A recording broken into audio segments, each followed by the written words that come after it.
is that? This movie is not good. It's a big misfire. There are a variety of reasons why it's a misfire, and we can talk through each of them. None of these people should be in this movie. You know, No. Hassan Minhaj, even Evan Peters, who I think is like trying to do some like classical movie villains, like, you know, snivelly movie villain stuff, is like, doesn't really feel like he has his heart in it. I mean, he's also just like yelling at a computer screen literally for the whole time. And that's part of the problem with the movie is that there's a ton of exposition told through computer screens and news reports. And so instead it's just like, what if Jared Leto was a cool AI? What if he was AI Jesus? That's what the movie is. It is. And Jared Leto, he's never opened a franchise movie. We just watched Morbius bomb. You know, he has an Academy Award. And that happened. And has some respect as an actor, but like he, you know, he's terrible in Suicide Squad as the Joker. Like he's not a star. He's a known actor, but he's not a star. And he was the person apparently who was responsible for getting this movie made because there was a Tron movie and turnaround at Disney. He loves Tron.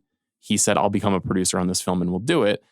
And like, he's just kind of a blank fish in this movie. He like doesn't do anything interesting. He's not fun to watch. What's the timing of this movie at a time when all creative people are like, AI is dangerous and we shouldn't be like trying to humanize it? And they're like, this movie's about humanizing AI.